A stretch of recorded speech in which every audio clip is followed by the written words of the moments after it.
संग है। यह बड़ा ही मोटिवेशनल है, बड़ा ही ज्ञानवर्धक है।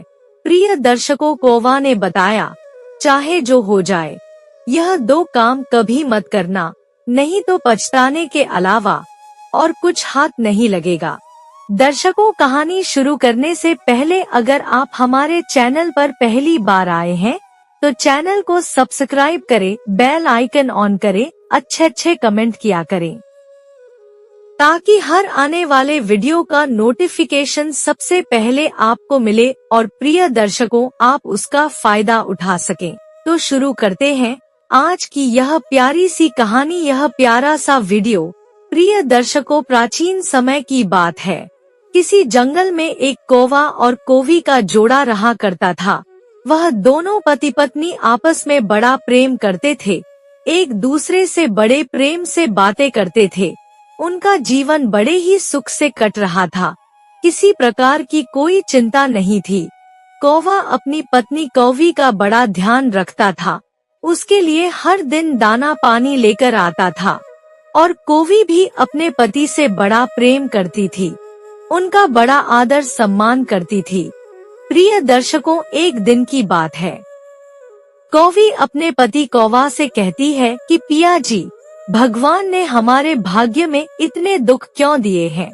हमें कुरूप बनाया है, कोई भी मनुष्य हमें पसंद नहीं करता है, सब हमसे दूर भागते हैं, हमारे भाग्य में इतना दुख क्यों है? तब कौवा कहता है कि प्रिय, हमारे भाग्य में जो लिखा है वह होकर रहता है, परंतु तुम यह सोचो कि हमारा जीवन कितना सुखी है।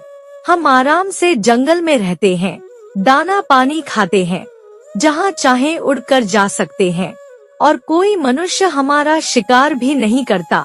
तब कौवी कहती है कि पिया जी, मैं तोता की तरह सुंदर बनना चाहती हूँ, मैं अपने भाग्य को बदलना चाहती हूँ। विधाता ने मेरे भाग्य में ऐसा काला रंग लिखा है, परंतु मैं इसे बदलना चाहती हूँ।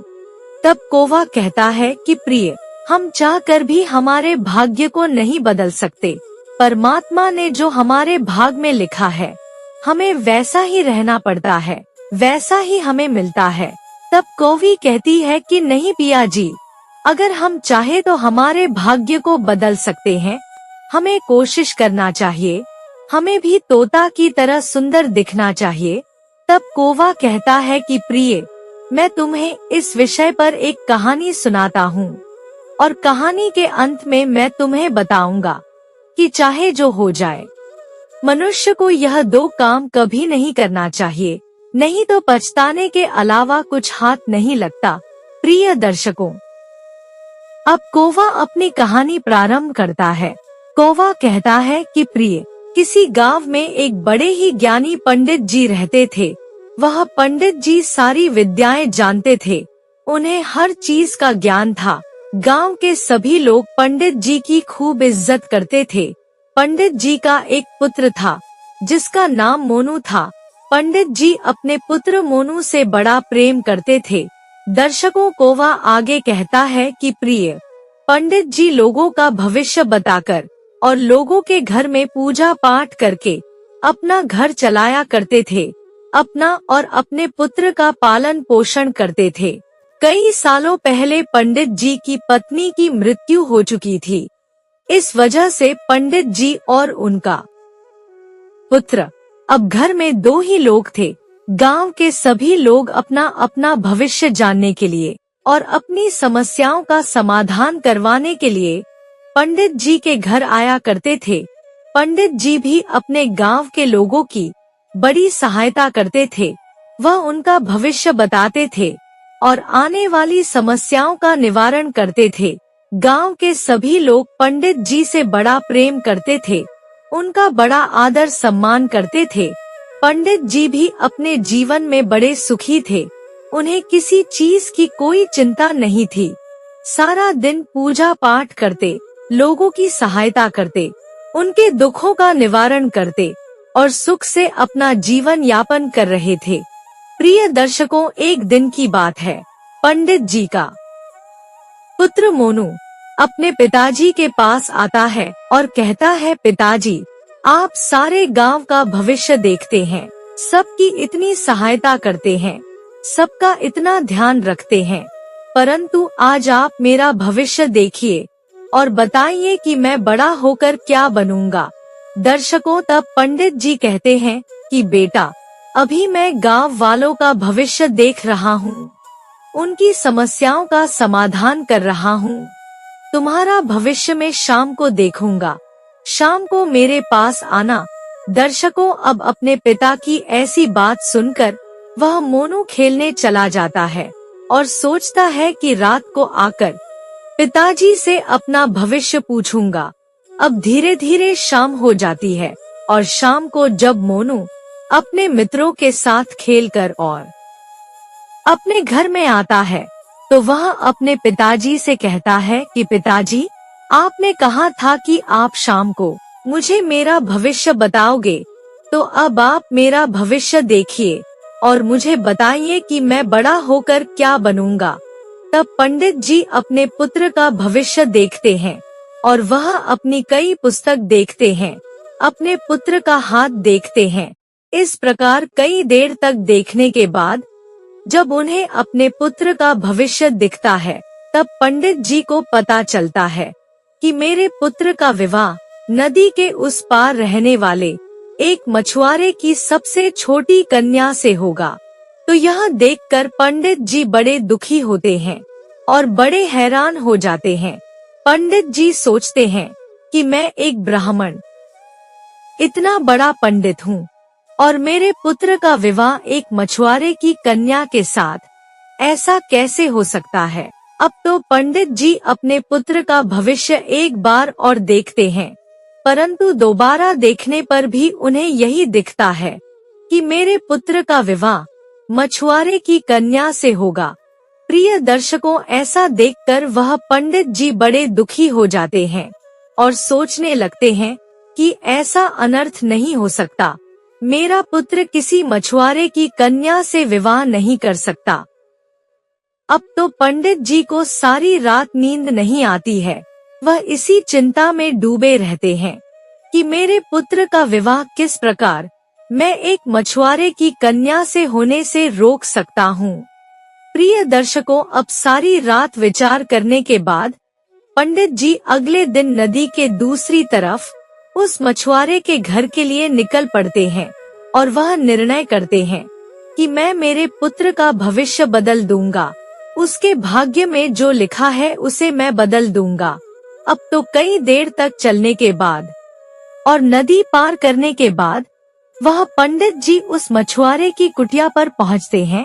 जब वह उस मछुआरे की कुटिया में जाते हैं तो वह देखते हैं कि उस मछुआरे की 3 कन्या है और एक पत्नी है। मछुआरा कहता है कि आइए पंडित जी, हमारे भाग्य खुल गए, जो आप हमारी कुटिया में आए हैं, आपका हमारी कुटिया में बड़ा स्वागत है। प्रिय दर्शकों, वह मछुआरा पंडित जी को जानता था, क्योंकि पंडित जी पूरे गांव में और दूर दूर तक बड़े प्रसिद्ध थे। आसपास के सभी लोग पंडित जी को जानते थे। पंडित जी कहते हैं कि अरे मछुआरे, हम यहाँ से गुजर रहे थे तो सोचा आपसे मिलते चले। प्रिय दर्शकों, मछुआरा कहता है कि पंडित जी, आप सारे गांव का भविष्य बताते हैं, सबके दुख दूर करते हैं, जरा आप हमारा भी भविष्य बताइए। हमारी 3 पुत्री हैं, परंतु हमारा कोई भी पुत्र नहीं है और हम चाहते हैं कि हमारा एक पुत्र हो जाए। तो आप हमारा भविष्य देखकर बताइए, क्या हमारी किस्मत में, हमारे भाग्य में पुत्र का सुख लिखा है। प्रिय दर्शकों, अब तो पंडित जी उस मछुआरे का भविष्य देखते हैं और कुछ देर देखने के बाद पंडित जी कहते हैं कि मछुआरे, आपकी किस्मत में, आपके भाग्य में पुत्र का सुख लिखा है, परंतु उसमें एक अड़चन है। तब मछुआरा पूछता है कि पंडित जी बताइए, ऐसी कौन सी अड़चन है, ऐसी कौन सी बाधा है जिसके कारण हमें पुत्र सुख नहीं मिल रहा है। तब पंडित जी कहते हैं कि हे मछुआरे, आपकी जो छोटी कन्या है जिसका नाम आरती है, यह आरती जब तक इस घर में रहेगी, जब तक वह आपके साथ रहेगी, तब तक आपको पुत्र का सुख नहीं मिलेगा। प्रिय दर्शकों, पंडित जी यह जानते थे कि मेरे पुत्र का विवाह मछुआरे की छोटी पुत्री आरती के साथ ही लिखा है। इसीलिए पंडित जी ने मछुआरे से आरती को अपने पास रखने के लिए कह दिया। पंडित जी कहते हैं कि हे मछुआरे, इसीलिए हम आपसे कहते हैं कि आप अपनी छोटी पुत्री आरती को हमें दे दीजिए। उसकी शिक्षा, उसकी देखरेख आप हम पर छोड़ दीजिए। उसका विवाह भी हम ही कर देंगे। अगर आपके घर से यह आरती एक बार चली गई तो आपको पुत्र सुख की प्राप्ति अवश्य होगी। प्रिय दर्शकों, पंडित जी की ऐसी बातें सुनकर वह मछुआरा कहता है कि हे पंडित जी, आपकी बात हमें मंजूर है। आप हमारी छोटी पुत्री आरती को अपने साथ ले जाइए। आप इसकी देख रेख करिए, इसका पालन पोषण करिए और इसका विवाह कर दीजिएगा। परंतु इसके जाने के बाद हमें पुत्र सुख की प्राप्ति हो जाना चाहिए। तो पंडित जी कहते हैं कि हाँ, अवश्य आपको पुत्र सुख की प्राप्ति जरूर होगी। प्रिय दर्शकों, अब आरती को अपने साथ में लेकर वह पंडित जी अपने घर के लिए चल देते हैं। और चलते चलते जब वह पंडित जी नदी के पास पहुँचते हैं, तब प्रिय दर्शकों वह एक लकड़ी के बक्से को बनाते हैं और एक लकड़ी के बक्से में उस पुत्री को, आरती को बंद करके और नदी में छोड़ देते हैं। पंडित जी सोचते हैं कि इस प्रकार पुत्री को नदी में छोड़ने से हमें कन्या की हत्या का पाप भी नहीं लगेगा और हमारे पुत्र का विवाह इस कन्या से नहीं हो सकेगा। दर्शकों, उस पुत्री को नदी में छोड़ने के बाद वह पंडित जी बड़े ही प्रसन्न हो जाते हैं और सोचते हैं कि चलो, हमने हमारे पुत्र के भाग्य को बदल दिया। अब हमारे पुत्र का विवाह हम जहाँ चाहेंगे वहाँ होगा, क्योंकि यह पुत्री आरती तो अब मृत्यु को प्राप्त हो जाएगी। कुछ देर आगे जाने के बाद यह बक्सा नदी में डूब जाएगा और यह पुत्री मर जाएगी। इस प्रकार हमारे पुत्र का विवाह अब हम जहाँ चाहेंगे वहाँ होगा। प्रिय दर्शकों, अब तो बड़े ही प्रसन्न होकर और खुशी से वह पंडित अपने घर पहुँच जाता है। इधर वह पुत्री आरती उस बक्से में बंद थी और वह बक्सा बहता हुआ नदी में कुछ आगे चला जाता है और आगे के गांव में एक ब्राह्मण और ब्राह्मणी नदी में स्नान कर रहे थे। जब वह ब्राह्मण और ब्राह्मणी स्नान कर रहे थे, तभी वह बक्सा आकर और उनके पास रुक जाता है। तब वह ब्राह्मणी कहती है कि स्वामी, जरा देखिए इस बक्से में क्या है, लगता है किसी ने इसके अंदर कुछ रखकर छोड़ दिया है। तब वह ब्राह्मण उस बक्से को खोल कर देखता है और बक्से के अंदर एक पुत्री को देखकर वह ब्राह्मण हैरान रह जाता है और कहता है कि प्रिय, इस बक्से में तो एक कन्या है, बड़ी ही सुंदर कन्या है। प्रिय दर्शकों, वह कन्या आरती बड़ी ही सुंदर थी, बड़ी ही तेजवान थी।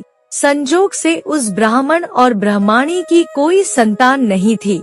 अब तो पुत्री को पाकर वह ब्राह्मण और ब्राह्मणी बड़े ही प्रसन्न होते हैं, बड़े ही खुश होते हैं और सोचते हैं कि ना जाने कौन मूर्ख है जिसने इतनी सुंदर, इतनी तेजवान कन्या को इस प्रकार नदी में छोड़ दिया। ब्राह्मण कहता है कि प्रिय, अब इस पुत्री का पालन पोषण हम करेंगे। अब यह हमारी पुत्री कहलाएगी, यह हमारे साथ रहेगी और हम इसका अच्छे से पालन पोषण करेंगे। दर्शकों, इस प्रकार वह ब्राह्मण और ब्राह्मणी उस पुत्री आरती को अपने घर ले जाते हैं और बड़े अच्छे से, बड़े साफ मन से उसका पालन पोषण करते हैं, उसे अच्छी शिक्षा दिलाते हैं, उसे विद्यालय में शिक्षा ग्रहण करने के लिए भेजते हैं और उससे बड़ा प्रेम करते हैं। इधर पंडित भी बड़ा प्रसन्न था।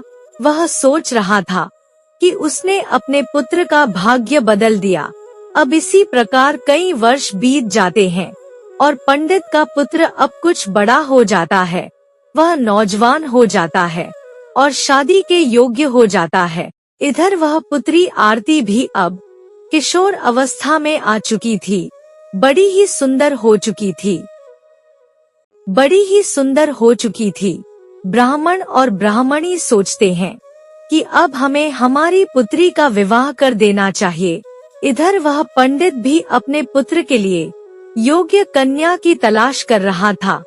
प्रिय दर्शकों, वह ब्राह्मणी अपने पति ब्राह्मण से कहती है कि पिया जी, हमारी कन्या अब विवाह के योग्य हो चुकी है, इसका विवाह हमें कर देना चाहिए। जवान कन्या ज्यादा दिनों तक अगर अपने माता पिता के यहाँ रहती है तो पाप लगता है, हमें इसके लिए कोई योग्य वर की तलाश करना चाहिए। प्रिय दर्शकों, अपनी पत्नी की बातें सुनकर वह ब्राह्मण दूसरे गांव में अपनी पुत्री के लिए किसी योग्य वर की तलाश में निकल पड़ता है और चलता चलता वह उन्हीं पंडित जी के यहाँ पहुँच जाता है और कहता है कि पंडित जी, हम अपनी पुत्री के लिए एक योग्य वर की तलाश कर रहे हैं। अगर आपके गांव में कोई हमारी पुत्री के लायक योग्य वर हो तो हमें बताइए। तब प्रिय दर्शकों, वह पंडित सोचता है कि अरे वाह, यह तो बड़ी ही अच्छी बात है। यह ब्राह्मण अपनी पुत्री के लिए वर की तलाश कर रहे हैं और हम अपने पुत्र के लिए एक योग्य कन्या की तलाश कर रहे हैं। ऐसा सोचकर वह पंडित अपने पुत्र को बुलाता है और कहता है कि ब्राह्मण जी, यह हमारा पुत्र है, यह भी विवाह के योग्य है। अगर आपको उचित लगे तो हम हमारे पुत्र का विवाह आपकी कन्या के साथ करना चाहते हैं। प्रिय दर्शकों, पंडित जी की ऐसी बातें सुनकर वह ब्राह्मण बड़ा ही प्रसन्न हो जाता है, बड़ा ही खुश हो जाता है और कहता है कि अरे पंडित जी, आप तो इतने ज्ञानी पंडित हैं, पूरे गांव की, पूरे नगर वासियों की इतनी सेवा करते हैं, सभी के दुख दूर करते हैं। अगर आपके पुत्र के साथ हमारी कन्या का विवाह होगा तो इससे ज्यादा सौभाग्य की बात हमारे लिए और क्या हो सकती है। प्रिय दर्शकों, इस प्रकार वह ब्राह्मण पंडित जी के लड़के के साथ अपनी पुत्री का विवाह तय करके और अपने गांव लौट जाता है। गांव में लौटकर वह जब अपनी पत्नी और अपनी पुत्री को बताता है कि हमने हमारी पुत्री का विवाह तय कर दिया है और पंडित जी का पुत्र बड़ा ही रूपवान, बड़ा ही ज्ञानी है, तो यह सुनकर ब्राह्मण की पत्नी और ब्राह्मण की पुत्री आरती बड़े ही प्रसन्न होते हैं। अब तो प्रिय दर्शकों, कुछ ही दिनों में पंडित जी के पुत्र की और ब्राह्मण की पुत्री की शादी हो जाती है। दोनों का विवाह हो जाता है। अब विवाह के बाद वह स्त्री आरती पंडित जी के घर में आकर अपने पति मोनू के साथ रहने लगती है। कई दिनों तक मोनू अपनी पत्नी के साथ अपने पिताजी के साथ गांव पर रहता है।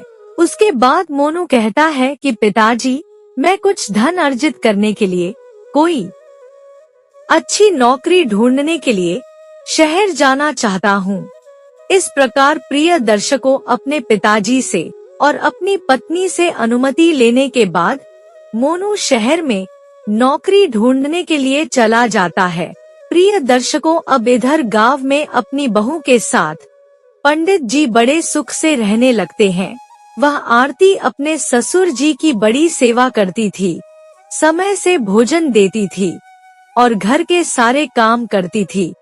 प्रिय दर्शकों, कोवा आगे कहता है कि प्रिय, एक दिन की बात है, वह पंडित जी अपनी बहू आरती से पूछते हैं कि बेटा, अब तो तुम्हारा विवाह हो चुका है और तुम यहाँ रहने लगी हो, परंतु तुम्हारे माता पिता को अकेले तो बड़ा दुख होता होगा, वह अकेले रहते हैं।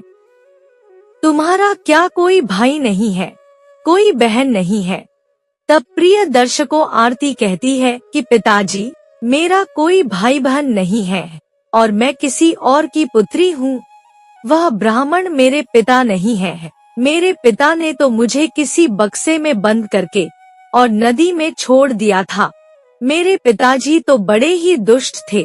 मेरा पालन पोषण ब्राह्मण और ब्राह्मणी ने किया है, परंतु मैं उनकी पुत्री नहीं हूँ। मैं तो उन्हें नदी में मिली थी, तो उन्होंने मुझे अपनी पुत्री मान लिया और इतने सालों तक बड़े प्रेम से मेरा पालन पोषण किया।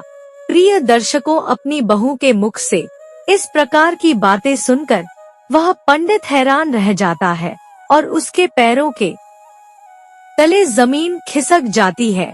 अब तो पंडित सोचता है कि ऐसा कैसे हो सकता है। मैंने अपने पुत्र का भाग्य बदल दिया था, परंतु उसके बाद भी यह मछुआरे की कन्या मेरे घर में आकर बैठी है। यह अशुद्ध कन्या मेरे पुत्र की धर्मपत्नी बन चुकी है। मेरे जैसे महान पंडित के घर में एक मछुआरे की पुत्री पुत्रवधू के रूप में आकर रह रही है।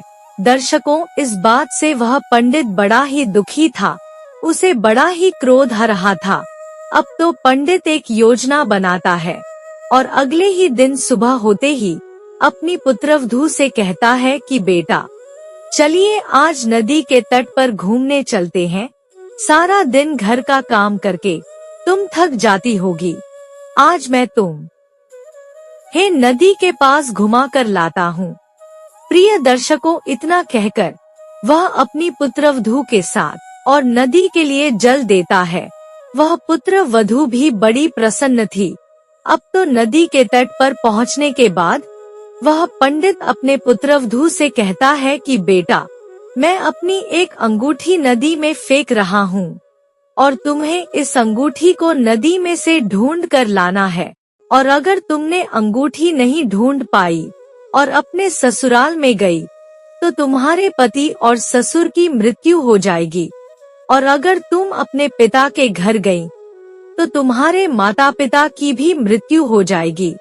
दर्शकों, इतना कहते ही पंडित ने अपनी अंगूठी नदी में फेंक दी और अपनी पुत्रवधू से कहा कि जाओ पुत्री, अंगूठी को खोज कर लाओ। अब तो प्रिय दर्शकों, वह आरती बड़े असमंजस में पड़ गई। वह सोचने लगी कि अगर अंगूठी को लिए बिना मैं अपने घर गई तो मेरे पति की मृत्यु हो जाएगी, और मैं माता पिता के घर गई तो मेरे पिताजी और माँ की मृत्यु हो जाएगी। अब तो दर्शकों, वह अपने ससुर से कहती है कि पिताजी, अगर ऐसी बात है तो मैं दोनों ही घर में नहीं जाऊंगी। मैं चाहे अकेली मर जाऊंगी, परंतु मैं आपके घर में और अपने माता पिता के घर में नहीं जाऊंगी। इस नदी से अंगूठी ढूंढना असंभव है, इसीलिए मैं जा रही हूँ।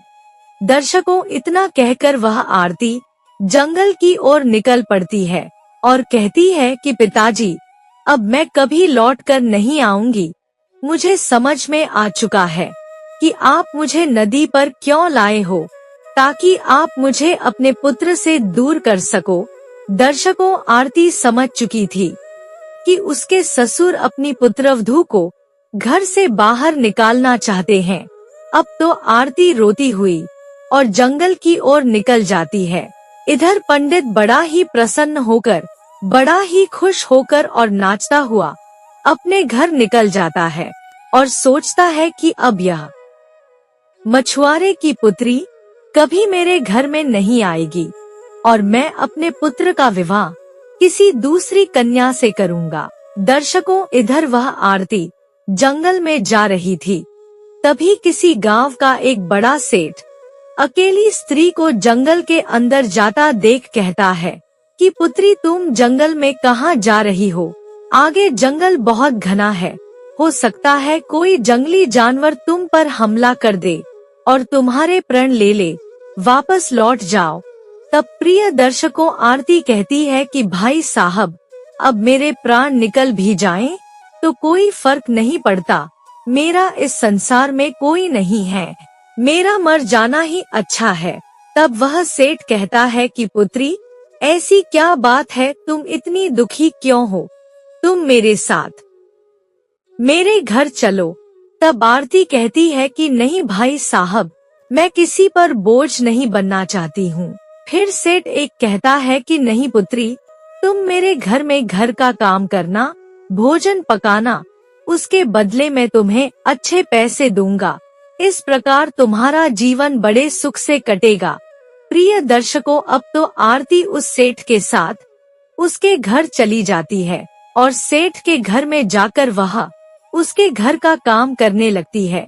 वह खाना पकाती है, घर की साफ सफाई करती है, सेठ और सेठ की पत्नी भी घर में बड़े दुखी रहते थे, क्योंकि उनकी कोई संतान नहीं थी। सेठ की पत्नी कुछ बीमार रहती थी। अब आरती के आ जाने से सेठ के घर में कुछ रौनक सी आ गई थी। सारा दिन आरती घर का काम करती, सेठ और सेठानी का खूब ध्यान रखती। प्रिय दर्शकों, इधर पंडित अपने घर में अकेला रह रहा था। कुछ महीनों बाद उसका पुत्र मोनू लौटकर अपने गांव आता है, और जब वह घर आकर देखता है कि उसकी पत्नी आरती घर में नहीं है, तब वह अपने पिताजी से पूछता है कि पिताजी, मेरी पत्नी कहाँ है? आरती कहीं दिख नहीं रही है। तब वह पंडित बताता है कि पुत्र, तुम्हारी पत्नी की मृत्यु हो चुकी है, वह नदी में डूबकर मर चुकी है। तुम परेशान ना हो जाओ, इसलिए मैंने तुम्हें नहीं बताया। परंतु अब तुम्हारी पत्नी इस दुनिया में नहीं रही, लेकिन तुम चिंता ना करो, मैं किसी योग्य पुत्री को देखकर तुम्हारा दूसरा विवाह करवा दूंगा। तुम्हें दुखी होने की कोई जरूरत नहीं है। प्रिय दर्शकों, कौवा आगे कहता है कि हे प्रिय, जिस गांव में वह सेठ रहता था, जहां वह आरती सेठ के यहाँ रह रही थी, उसी गांव में एक ब्राह्मण अपनी पुत्री के विवाह के लिए एक योग्य वर की तलाश में लगा हुआ था। और वर की तलाश करते करते वह पंडित जी के पास पहुंच जाता है। और जब वह पंडित जी के पास पहुंचता है, वह कहता है कि हमें अपनी पुत्री के लिए एक योग्य वर की तलाश है। तब पंडित जी कहते हैं कि हे ब्राह्मण, हम भी हमारे पुत्र का विवाह करना चाहते हैं, परंतु पुत्री को देखे बिना हम विवाह तय नहीं करेंगे। प्रिय दर्शकों, वह ब्राह्मण बड़ा ही प्रसन्न हो जाता है और कहता है कि हे पंडित जी, अगर आपके पुत्र से हमारी पुत्री का विवाह हो जाए तो यह तो बड़ी ही अच्छी बात होगी। आप चलिए, हमारे गांव चलिए, हमारी पुत्री से मिलिए, उसे देखिए, उसके बाद आप बात को आगे बढ़ाना। अब तो प्रिय दर्शकों, उस ब्राह्मण के साथ पंडित जी अपने पुत्र को लेकर और उसके गांव के लिए चल देते हैं। कुछ देर चलकर जब वह ब्राह्मण के गांव में पहुंचते हैं, तब उन्हें उस सेठ का घर भी दिखाई देता है। दर्शकों, वह सेठ पंडित जी का बड़ा ही अच्छा मित्र था। कई सालों से पंडित जी उस सेठ को जानते थे। तब वह कहते हैं कि हे ब्राह्मण, हम पहले सेठ जी से मिल लेते हैं। यह सेठ जी हमारे बड़े पुराने मित्र हैं। अब तो दर्शकों, वह पंडित जी अपने पुत्र को लेकर और उस सेठ के यहाँ पहुँच जाते हैं। इधर वह सेठ नदी से कई मछलियाँ पकड़कर अपने घर में लाया था। वह घर में जाकर आरती से कहता है कि पुत्री, आज तुम यह मछली पका दो, मछली खाने का बड़ा ही मन कर रहा है। तब वह आरती कहती है कि जी सेठ जी, मैं मछली पका देती हूँ। अब तो प्रिय दर्शकों, जब आरती मछली पकाती है, मछली को काटती है, तो वह देखती है कि मछली के पेट में वही अंगूठी रखी थी जो उसके ससुर ने नदी में फेंकी थी। अंगूठी को देखकर वह आरती बड़ी प्रसन्न हो जाती है। इस समय बाहर वह पंडित और उसका पुत्र आकर बैठ जाते हैं और सेठ जी आरती को आवाज लगाते हैं कि पुत्री, पंडित जी के लिए पानी लेकर आओ। दर्शकों, तभी वह आरती पानी लेकर बाहर जाती है और अपने पति को बैठा देखकर हैरान रह जाती है। इधर वह पंडित का पुत्र मोनू भी अपनी पत्नी आरती को देखकर चकित था और वह दौड़कर अपनी पत्नी के गले लग जाता है और कहता है कि हे प्रिय, पिताजी ने तो कहा था कि तुम्हारी मृत्यु हो चुकी है, तुम नदी में डूबकर मर चुकी हो, परंतु तुम तो जीवित हो। मोनू अब अपने पिता से कहता है कि पिताजी, आपने मुझसे झूठ बोला था, आपने मेरे साथ इतना बड़ा धोखा किया। आपने कहा था कि मेरी पत्नी आरती की मृत्यु हो चुकी है, परंतु आरती तो जीवित है। आपने ऐसा क्यों किया? दर्शकों, तब वह पंडित कहता है कि बेटा, मुझे माफ कर दो, मुझे क्षमा कर दो। मैं तो तुम्हारा भाग्य बदलने निकला था, परंतु मैं कहाँ जानता था कि ईश्वर ने जिसके भाग्य में जो लिख दिया है उसे कोई नहीं बदल सकता। मैंने इस पुत्री को बचपन में ही मारने की कोशिश करी थी। इसे बक्से में बंद करके और नदी में छोड़ दिया था, परंतु यह जीवित बच गई और इसने तुमसे विवाह कर लिया। और जब मुझे पता चला कि यह वही कन्या है, तो एक बार फिर मैंने इसे नदी में अंगूठी ढूंढने के लिए कहा और कहा कि अगर तुमने अंगूठी नहीं ढूंढी और तुम अपने ससुराल में आई तो तुम्हारे पति की मृत्यु हो जाएगी, और अगर तुम अपने मायके गई तो तुम्हारे पिता और माता की मृत्यु हो जाएगी। इसी कारण यह सब कुछ छोड़कर और जंगल की ओर निकल गई थी। परंतु मैं कहाँ जानता था कि एक बार फिर यह हमारे सामने आकर खड़ी हो जाएगी। प्रिय दर्शकों, अब तो वह आरती अंदर रसोई में जाती है और वह अंगूठी लाकर पंडित से कहती है कि पिताजी, अंगूठी मुझे मिल चुकी है। अब मेरे पति की और मेरे पिता की मृत्यु नहीं होगी। अब मैं अपने ससुराल में आ सकती हूँ। दर्शकों, तभी वह मोनू कहता है कि पिताजी, यह आपने सही नहीं किया। मेरी पत्नी के साथ आपने बहुत गलत किया है और आज मैं आपको छोड़कर जा रहा हूँ। मैं अपनी पत्नी को अपने साथ शहर लेकर जा रहा हूँ और आपकी यही सजा है कि आपका आने वाला जीवन आपको अकेले ही काटना पड़ेगा। बुढ़ापे में जब आप अकेले ठोकर खाओगे तब आपको अपनी गलती का एहसास होगा।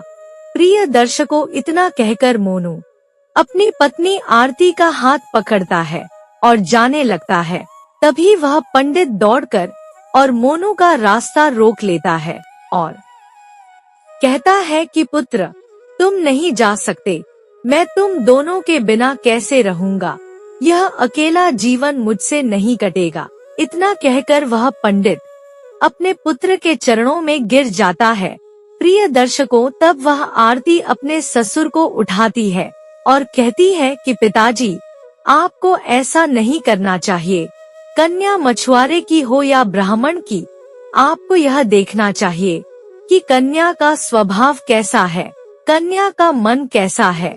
दर्शकों, आरती अपने पति मोनू से कहती है कि पिया जी, आप अपने पिताजी को माफ कर दीजिए। बुढ़ापे में अपने माता पिता को अकेला छोड़ता सही बात नहीं है। ऐसा करने वाले को बहुत पाप लगता है।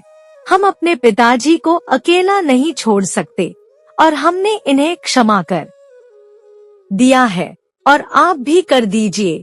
दर्शकों, अपनी पत्नी की बातें सुनकर वह मोनू अपने पिताजी को क्षमा कर देता है और अब वह तीनों अपने घर में आकर और सुख से अपना जीवन यापन करते हैं और सुख पूर्वक वह तीनों बड़े प्रेम से रहने लगते हैं और पंडित को अपनी गलती का एहसास हो जाता है और वह अपनी पुत्रवधू को स्वीकार कर लेता है। तो प्रिय दर्शकों, इतनी कहानी वह कौवा अपनी पत्नी कौवी को सुनाता है और कौवा आगे कहता है कि प्रिय, अब मैं तुम्हें बताता हूँ कि वह 2 कार्य कौन से हैं जो कभी नहीं करना चाहिए, नहीं तो पछताने के अलावा कुछ हाथ नहीं लगता है। कौवा कहता है कि नंबर 1, कभी भी भाग्य को बदलने की कोशिश नहीं करना चाहिए। ईश्वर ने जो भाग्य में लिखा है वह होकर रहता है। मनुष्य चाहकर भी ईश्वर का लिखा नहीं बदल सकता और जो मनुष्य अपने भाग्य को बदलने की कोशिश करता है उसके पास पछताने के अलावा कुछ नहीं बचता। अंत में जाकर वह बहुत दुख भोगता है और अपने किए पर पछताता है। नंबर 2, अपनी पुत्रवधू, अपनी पत्नी, अपनी बहन और अपनी पुत्री, इन तीनों का आदर सम्मान करना चाहिए। इन तीनों से प्रेम करना चाहिए, चाहे वह मछुआरे की पुत्री हो, ब्राह्मण की पुत्री हो। इस बात से कोई फर्क नहीं पड़ता है। स्त्री देवी का स्वरूप होती है, लक्ष्मी का स्वरूप होती है और जो मनुष्य स्त्री की इज्जत नहीं करता, स्त्री का मान सम्मान नहीं करता और उसे अपने घर से निकालता है, उसे मारता पीटता है, उसके पास अंत में जाकर पछताने के अलावा और कुछ नहीं बचता है। तो प्रिय दर्शकों, इतनी बात वह कौवा अपनी पत्नी कौवी को बताता है और कौवी को यह कहानी बड़ी पसंद आती है। प्रिय दर्शकों, हमारी आज की यह कहानी यहाँ समाप्त होती है। हम उम्मीद करते हैं कि आपको हमारी आज की यह कहानी पसंद आई होगी और आप इससे ढेर सारी प्रेरणाएं लेंगे। मिलते हैं अगली ज्ञान चर्चा के साथ अगले वीडियो में। तब तक के लिए नमस्कार, धन्यवाद।